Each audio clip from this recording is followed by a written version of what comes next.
नमस्कार, स्वागत है आपका न्यूज 69 में। मैं हूं आपके साथ अंकिता और बढ़ते हैं इस वक्त की बड़ी खबर की ओर। मध्य प्रदेश विधानसभा के उपनेता प्रतिपक्ष हेमंत कटारे पर सियासी संकट बढ़ सकता है। आर्थिक अपराध अन्वेषण ब्यूरो यानी EOW ने उनके खिलाफ FIR दर्ज की है। भोपाल में ISBT प्रोजेक्ट से जुड़े प्लांट आवंटन मामले में EOW ने हेमंत कटारे के साथ उनकी पत्नी, भाई और बहू के खिलाफ केस दर्ज किया है। आर्थिक अपराध अन्वेषण ब्यूरो ने कटारे फैमिली के साथ भोपाल विकास प्राधिकरण के तत्कालीन CEO KP राय, TNCP के तत्कालीन अधिकारी मनोज वर्मा पर खिलाफ FIR दर्ज की है। आरोप है कि इन अफसरों के नियम विरुद्ध तरीके से कटारे फैमिली को प्लॉट आवंटित किए हैं। आरोप है कि बिना टेंडर गलत तरीके से BDA ने अफसरों ने कटारे की कंपनी को प्लॉट आवंटित किया और कमर्शियल इस्तेमाल की अनुमति देने का मामला है।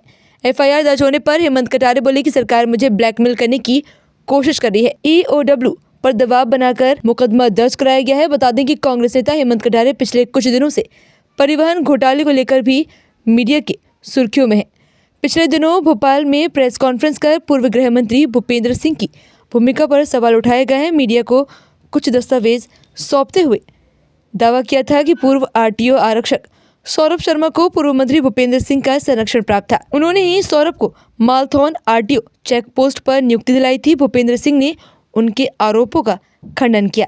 साथ ही हेमंत कटारे के खिलाफ दर्ज पुराने मामले का जिक्र करते हुए पलटवार किया था।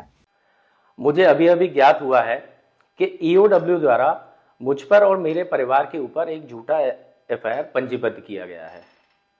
मैं इसके लिए पहले तो विशेष रूप से बिल्कुल दिल से आभारी हूं माननीय मुख्यमंत्री जी का, डॉक्टर मोहन यादव जी का, जिन्होंने EOW पर दबाव डाल करके अपना एक ब्लैकमेलिंग का EOW को टूल बना रखा है और इस प्रकार के झूठे अपराध पंजीबद्ध करवाते हैं विपक्ष की आवाज को दबाने के लिए। क्योंकि नए साल पे आपने ये मेरे को बिल्कुल नया उपहार दिया और ऐसे ही जब मैं पहले विधायक बना था तब भी मेरे ऊपर 6 अपराध झूठे पंजीबद्ध हुए थे और बाद में एक एक करके न्यायालय ने उन सभी अपराधों को निरस्त भी कर दिया था, आरोपों को। ये 2004 का घटनाक्रम है जो मेरी जानकारी में है। शायद उन दिनों मैं कॉलेज लाइफ में स्टूडेंट था और मुझे तो पता भी नहीं था ये सब क्या राजनीति और क्या चीजें हैं, पर ठीक है, राजनीति में आया हूं तो मुझे लगता है राजनीति से प्रेरित होकर के इस प्रकार के आरोप प्रत्यारोप लगेंगे। मुझे तो ऐसा लगता है काफी देरी से मुख्यमंत्री जी जागे हैं। ये FIR और 6-8 महीने पहले करते तो मुझे लगता है उपनेता बनते ही आपने विपक्ष की आवाज को दबाव दे करके दबाना शुरू कर दिया। मेरे स्वर्गीय पिताजी सत्यदेव कटारे जी जब नेता प्रतिपक्ष थे और व्यापम की उनने आवाज उठाई, पूरी सरकार को घेरा और आज तक व्यापम के मामले में कई भारतीय जनता पार्टी के नेता जेल में गए और शायद बाद में फिर भी जाएंगे भविष्य में। उस समय पे एक झूठी PE पंजीबद्ध करी 2015 में जब पिताजी नेता प्रतिपक्ष थे। उनके स्वर्गवास के बाद कोई एजेंसी ने, किसी सरकार ने कुछ नहीं किया।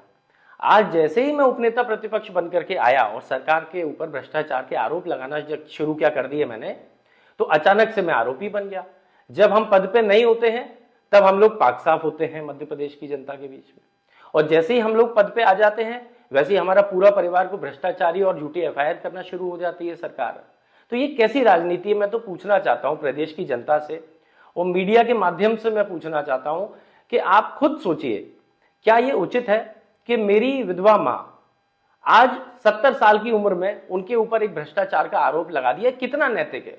मुख्यमंत्री जी को कम से कम इतना लिहाज या इतनी मर्यादा तो रखनी चाहिए, इतनी शर्म तो उनके अंदर होनी चाहिए कि कम से कम राजनीति आपस में ही रखे, घर की महिलाओं बच्चों को तो नहीं घसीटना चाहिए। लेकिन ठीक है, आपका सोचने का जो स्तर है, आपका कार्य करने का जो भी स्तर है, मैं उसका भी स्वागत करता हूं। मुझे न्यायालय पे पूर्ण भरोसा है, मैं इसको न्यायालय में पहले की तरह लेके जाऊंगा। न्यायालय पुनः इन आरोपों को झूठा सिद्ध करेगी, क्योंकि 2004 का प्रकरण 21 साल पुरानी घटना को आज आप 21 साल बाद क्यों उठा रहे हैं? मैं तो मीडिया के लोगों से बोलना चाहता हूं कि किसी भी EOW के जिम्मेदार अधिकारी से जाके आप पूछिएगा कि आज आपको 21 साल बाद क्यों याद आया हेमंत कटारे के उपनेता प्रतिपक्ष बनते ही कि ये FIR दर्ज होनी चाहिए। 21 साल के बीच में ये कोई अपराध नहीं था क्या? 10 साल पहले आपने प्राथमिकी दर्ज करी, चलो इन 10 वर्ष में आप अपराध दर्ज कर लेते, लेकिन नहीं। जैसे ही मैं सरकार के खिलाफ बोलना शुरू हुआ, अचानक से सारी एजेंसियां मेरे खिलाफ सक्रिय हो गई और झूठा आरोप मेरे ऊपर लगा दिया। ठीक है, जैसी सरकार की मंशा, लेकिन मैं ये कहना चाहता हूं कि अब इस FIR के दर्ज होने के बाद मैं दुगनी ताकत से, मुझे और प्रेरणा मिली है और मैं और दुगनी ताकत से आपके भ्रष्टाचार की, आपके काले कारनामों की पोल खोलूंगा, चाहे विधानसभा के अंदर हो, चाहे विधानसभा के बाहर हो, मैं इनसे दबने वाला नहीं हूं। स्वर्गीय सत्यदेव कटारे जी का खून है मेरी रगों में और अपनी आखिरी सांस तक मैं आपके खिलाफ दमदारी और ईमानदारी से लड़ाई लड़ूंगा। मुख्यमंत्री जी को पुनः धन्यवाद, पूरी भारतीय जनता पार्टी को पुनः धन्यवाद और आशा करूंगा कि ऐसी कई और झूठी एफआईआर आप मेरे ऊपर दर्ज करते रहेंगे। बहुत बहुत धन्यवाद। इस खबर पर आपकी क्या है राय, हमें कमेंट सेक्शन में जरूर बताएं। तब तक के लिए धन्यवाद।